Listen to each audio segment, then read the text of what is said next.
Shalom, peuple de Dieu. Nous, pasteur Eli Djema, de l'Assemblée de délivrance et de révélation, venons comme à l'accoutumée auprès de vous, peuple de Dieu, pour vous apporter la parole de ce jour. Aujourd'hui, nous allons nous exhorter sur le thème « Le tombeau est vide ». Pour ce faire, nous allons lire les Écritures saintes pour nous en convaincre. Et ce, dans l'Évangile de Jean, chapitre 20, du 1er au 8e verset. Nous lisons au nom de Jésus-Christ. Le premier jour de la semaine, Marie de Magdala s'est rendue au sépulcre dès le matin, comme il faisait encore obscur, et elle vit que la pierre était ôtée du sépulcre. Elle courut vers Simon-Pierre et vers l'autre disciple que Jésus aimait. Et il leur dit, « Ils ont enlevé du sépulcre le Seigneur, et nous ne savons où ils l'ont mis. » Pierre et l'autre disciple sortirent et allèrent au sépulcre. Ils y couraient tous les deux ensemble. Mais l'autre disciple courut plus vite que Pierre. Et il arriva, le premier au sépulcre. S'étant baissé, il vit les bandes qui étaient à terre. Cependant, il n'entra pas. Simon-Pierre, qui lui suivait, arriva et entra dans le sépulcre.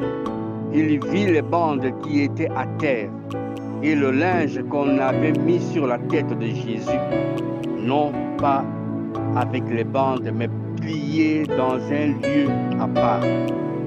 Alors, l'autre disciple qui était arrivé le premier au sépulcre entra aussi, et il vit et il crut parole du Seigneur. Ce texte relate l'histoire sur la résurrection de notre Seigneur Jésus-Christ qui, malheureusement, ne fera pas l'objet de notre partage du jour.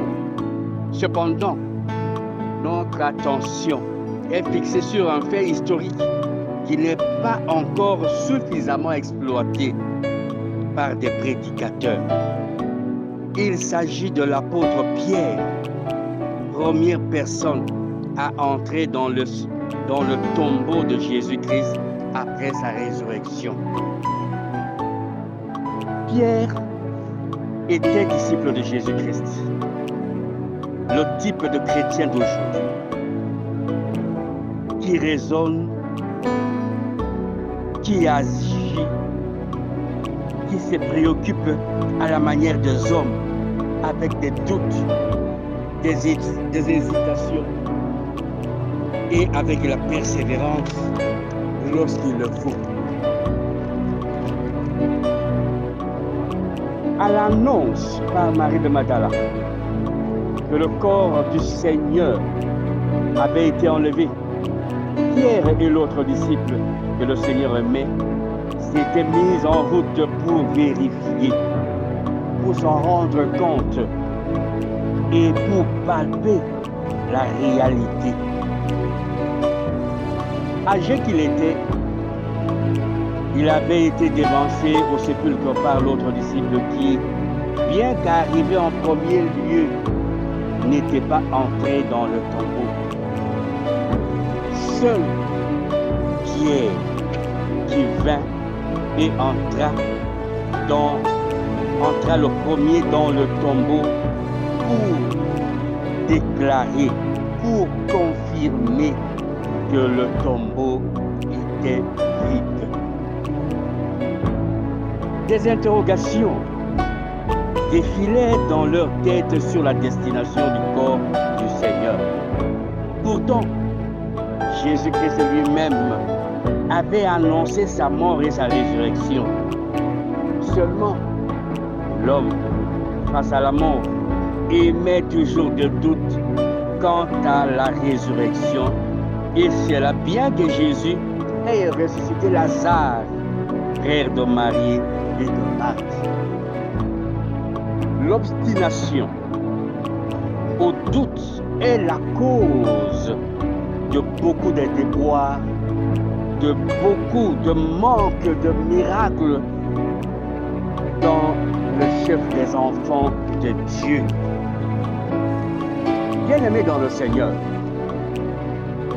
comme avec Jésus-Christ, beaucoup de personnes sont condamnées pour diverses raisons et de façon innocente pour la plupart. Condamnées pour des raisons d'appartenance tribale. D'autres sont condamnés pour des raisons d'appartenance familiale ou religieuse. D'autres sont condamnés pour avoir commis des méfaits, des bévues, pour avoir commis des forfaits. Et ces condamnations sont soit la condamnation à la mort physique, la condamnation à la mort financière, la condamnation à la stérilité, la condamnation au chômage, la condamnation à la stagnation, etc.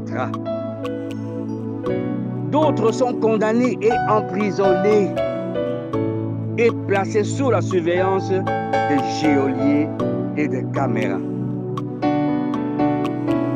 C'est ce que nous relate Actes chapitre 16 du 23e au 26e verset. Nous allons lire au nom de Jésus-Christ. Après qu'on les eut chargés de coups, ils les jetèrent en prison, en recommandant au geôlier de le garder sûrement. Le geôlier, ayant reçu cet ordre, les jeta dans la prison intérieure et les mit les sceptres aux pieds. Vers le milieu de la nuit, Paul et Silas priaient et chantaient les louanges de Dieu. Et les prisonniers les entendaient.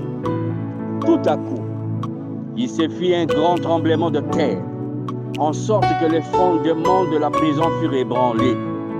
Au même instant, toutes les portes s'ouvrirent et les liens de tous les prisonniers furent rompus.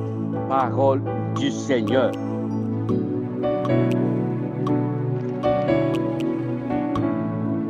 En lisant ce texte qui relate l'histoire de Paul et de Silas dans la prison intérieure, un ange du Seigneur était descendu, passa au-devant d'eux. Les liens tombèrent et la barrière s'ouvrit.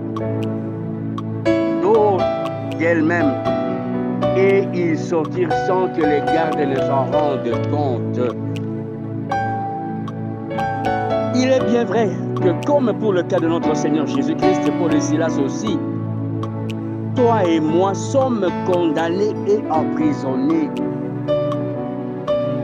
Mais ceux qui nous ont condamnés et nous ont emprisonnés n'ont pas compté sur la puissance de l'ange qui est descendu du ciel pour rouler la pierre et pour ouvrir les portes et pour rompre les liens qui étaient sur Paul et Silas. Dans Matthieu chapitre 28, verset 2, il est écrit: Et voici, il eut un grand tremblement de terre, car un ange du Seigneur, descendu du ciel, vint rouler la pierre et s'assit dessus. Parole du Seigneur. Bien-aimés dans le Seigneur, il est vrai que la pierre est déjà roulée. Il lui reste la confirmation par une personne indépendante. Cette personne viendra confirmer et déclarer que ta prison et ma prison est vide, que ton tombeau et mon tombeau est vide, que nous ne sommes plus dans le tombeau, que nous avons acquis la liberté. C'est l'apôtre Pierre qui est entré en premier lieu dans le sépulcre pour confirmer que le Seigneur n'est plus dans le tombeau. aujourd'hui, le Pierre d'aujourd'hui n'est autre que Jésus-Christ de Nazareth.